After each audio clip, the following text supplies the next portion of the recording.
later.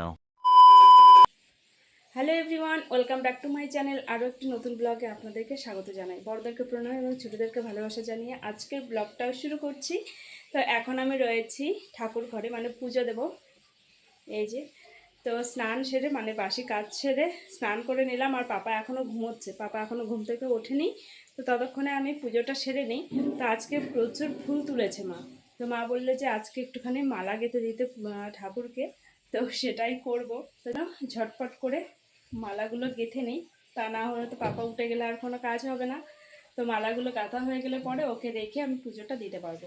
তো এখন বাজে মোটামুটি ওই 8:15 মতন, মানে 8:30 বাজতে যাচ্ছে আর কি। তো যাই হোক, আর দেরি করছি না, চলো ব্লগটা তাহলে স্টার্ট করি।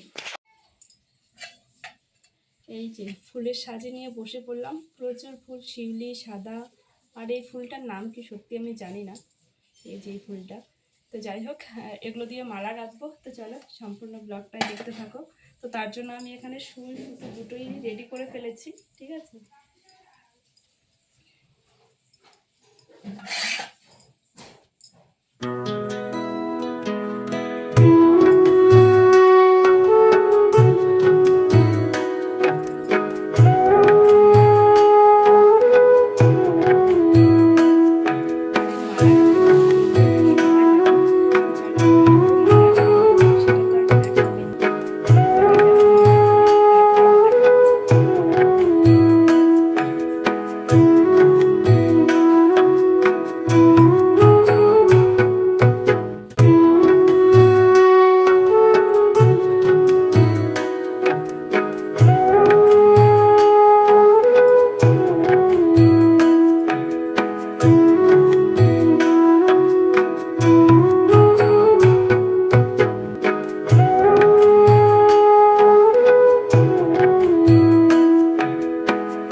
তো শুধুমাত্র একটা মালাই কমপ্লিট করেছি, এই যে। তো ফুল শর্ট পড়ে গেছে, যার জন্য ওপরটা আমি এইভাবে দিয়ে দিয়েছি। এই হলো মালাটা, ঠিক আছে। তো এই মালাটা গাঁথতে গাঁথতে আবার পাপা ঘুম থেকে উঠে গেছে, ওই যে বিছানায় বসে রয়েছে। তো ওকে খাইয়ে দাইয়ে দিলাম, ও এখন খেলা করবে। আরও দুটো মালা আমি গেঁথে নেব। আর এই মালা গাঁথতে কিন্তু প্রচুর সময় লাগে, ঠিক আছে। অনেকটা সময়ই লেগে গেল। চলো আর দুটো বানাই, তারপর আবার দেখা হচ্ছে। তো দীর্ঘক্ষণ অপেক্ষা করার পর আমার মালাগুলো গাঁথা কমপ্লিট হয়ে গেল, ঠিক আছে। তো দেখিয়ে নিই যে কিভাবে মালাগুলো গাঁথলাম। তো এখানে 3টে মালাই রয়েছে, আর এখানে কিছুটা ফুল রেখে দিয়েছি ঠাকুরকে পুজো দেওয়ার জন্য। তো চলো, ঠাকুরকে মালা পরালে পরে ঠাকুরের মুখটা যেন আরও সুন্দর হয়ে ওঠে। তো যাই হোক, আজকে মালা গাঁথার কথা ছিল না, তো হঠাৎ করে মালা গাঁথার প্রোগ্রামটা হয়ে গেল। তো প্রত্যেক দিন এতগুলো করে ফুল পায় না, তবে এখন যেহেতু শরৎকাল পড়ে গেছে, এখন মোটামুটি ভালোই ফুল পাওয়া যায়। দুদিন পরে আমাদের গাছের আরও পদ্ম ফুল হবে, তখন পদ্ম দিয়ে ঠাকুরকে মালা গেঁথে দেব। আর আমাদের এদিকে যদিও মন্দির একটু বেশি, যার জন্য ফুল খুব একটা পাওয়া যায় না। যারা যারা ফুল তোলে সবাই মালা গেঁথে গেঁথে মন্দিরে দিয়ে আসে। বেশি সকালে উঠলে পরে প্রায় মোটামুটি ফুল পাওয়া যায়। তো আমাদের গাছেরই মোটামুটি এইসব ফুল, আর শিউলি ফুলটা আমাদের বাড়ির পাশে। এর আগের দিন তো ব্লগে আপনারা দেখেছেন।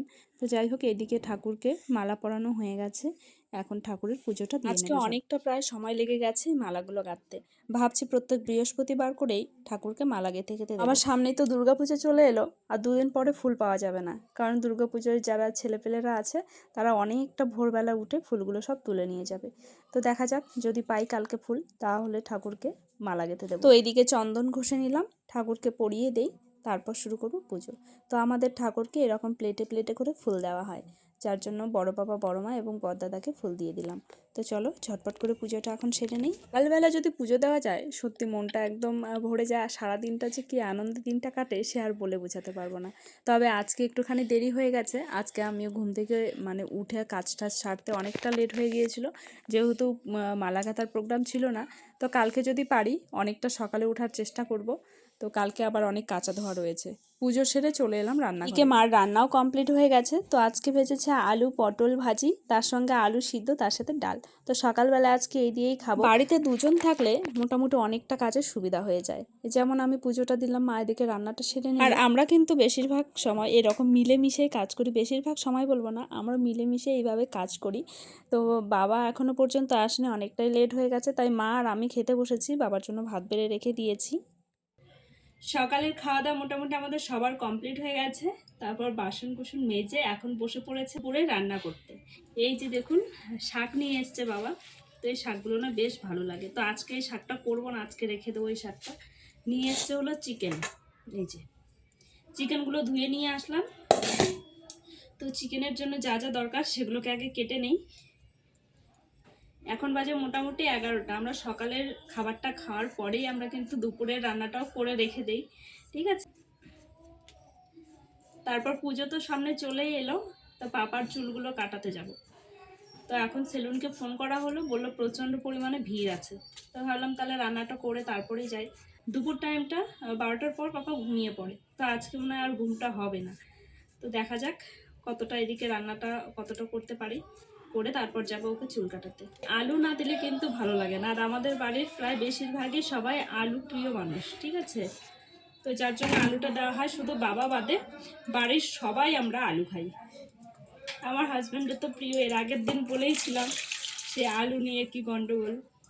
তো যাই হোক অল্প করেই কেটে দিলাম। আজকে অল্প একটু চিকেন নিয়ে এসছে, কারণ আজকে ডাল হয়েছে, আজকে চিকেনটা রান্নার কথা ছিল না। যাই হোক আজকের থেকে চিকেন মানে আমিষ খাওয়া আজকের থেকে শেষ। তারপর আবার নিরামিষ এই পুজোর কটা দিন। A few moments later. রান্নাঘরে এলেই কিছু না কিছু আমার সঙ্গে ঘটবেই। এই যে দেখো এখন কান্না করতে বসে গেছি। তো কি আর করব, রান্নাঘরে এলেই যে আমার সাথে কেন এরকমটা হয় সে আর কি বলবো। প্রত্যেক দিনের মতন আজকেও আমি চলে এসেছিলাম চিকেন রান্না করতে। আর চিকেন রান্না করতে এসে আমার চোখের অবস্থাটা একবার দেখো। মানে কি আর বলবো, মানে আমার চোখের জল খুব মানে ভাগ্য করলে দেখতে পায় আর কি। তো আর পেঁয়াজ কাটতে এলে আমার চোখের জলটা পড়ে। আর আমি যদি কান্নার ভিডিওটা না দিতাম তাহলে তোমরা কি আমার ভিডিওটা দেখতে? তো যার জন্য একটুখানি অ্যাক্টিং করে দিলাম। অ্যাক্টিং তো করতে পারি না, তবু একটু চেষ্টা করছি অ্যাক্টিং শেখার, ঠিক আছে। তো চলো পেঁয়াজ কাটা কমপ্লিট, আমার মশলা করাও হয়ে গেছে। এখন ঝটপট করে চিকেনটা রান্না করে নেই, কারণ পাপাকে আবার স্নান করাতে হবে। তো এই কড়াইয়ের মধ্যে পটল আর আলু ভেজেছিল, তো এটার মধ্যেই আমি রান্না করব। অনেকে আবার হয়তো ভাবতে পারে যে নোংরা কড়াইয়ের মধ্যে কেন রান্না করছে। তো তেলটা মোটামুটি গরম হয়ে গেছে, দিয়ে দিলাম জিরে, তার সাথে দিয়ে দিয়েছি আলু। আর আলু দিতে গিয়ে আমার হাতের মধ্যে ছ্যাঁকা খেয়ে গেছে, মানে তেল ছিটে এসেছে হাতে। তারপর পেঁয়াজগুলো একটুখানি ভেজে মশলাটা দিয়ে দিলাম। আর মশলাটা বেশিরভাগ আমরা মিক্সিতেই করি, তবে মিক্সির মশলা আমার খুব একটা ভালো লাগে না। আর বেশিরভাগ দিন যেদিনই চিকেন হয় সেদিন আমি মোটামুটি রান্না করি।